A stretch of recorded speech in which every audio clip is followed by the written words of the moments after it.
দেখেন, আমার উস্তাদ সবসময় বলে যে কর্ম করতে হবে, লাইফটারে এনজয় করতে হলে কর্ম করতে হবে। এখন ধরেন অনেক জ্ঞানীগুণী লোকেরাই বলে যে আপনারা কর্ম করেন। এখন আপনার কাছে মনে হইতে পারে যে ভাই আমার লাইফটা কেন এত বোরিং, ওর লাইফটা কেন এত ইন্টারেস্টিং। এখন ডিপেন্ড করে আপনার উপরে, আপনি আপনার লাইফটা কিভাবে লিড করতেছেন।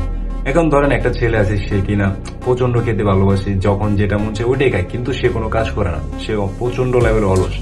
সে যখন আস্তে আস্তে ভালো মন্দ খেতে থাকবে, আস্তে আস্তে দেখবেন যে সে মোটা হইতেছে আস্তে আস্তে তার বডিতে বিভিন্ন রোগে বাসা বাঁধতেছে, কারণ সে কোনো কাজ করে না কিংবা সে কোনো পরিশ্রম করে না। সেম গোষ্ঠ আরেকটা ছেলে আছে যে প্রচুর হার্ডওয়ার্ক করে, বিভিন্ন পরিশ্রম করে, সে যদি ডাল ভাতও খায় তাহলে দেখবেন যে সে ওই ডাল ভাতটাও খুব এনজয় করে খেতেছে, কারণ সে কষ্ট করছে, কষ্ট করার পরে তার যে ক্ষুধাটা আছে ওই ক্ষুধাটা যে সে যে খাবারটা খাচ্ছে সেটা খুব এনজয় করতেছে। ঠিক এরকম আপনি যদি অলসতার মতো বসে থাকেন, আপনি যাই খান না কেন, আপনার একদিন, দুই দিন, তিন দিন ঠিকই বিরক্ত লাগবে, বোরিং লাগবে, আপনার কাছে ইন্টারেস্টিং মনে হবে না। কিন্তু যখন আপনার লাইফে ব্যালেন্স চলে আসবে, যে কাজ করতে হবে, খেতে হবে, এটা করতে হবে, ওইটা করতে হবে, এই ব্যালেন্সের কনসেপ্টটা যারা বুঝবে তারাই ভাই লাইফটা ইন্টারেস্টিং বানাইতে হবে। আর যারা বুঝতে পারবে না তাদের লাইফটা ওই অলসতা হয়ে থাকবে, বোরিং থাকবে, কোনো কাজে মন বসবে না, সে যত ভালোই মন্দ খাক না কেন, ডাজন্ট নট ম্যাটার।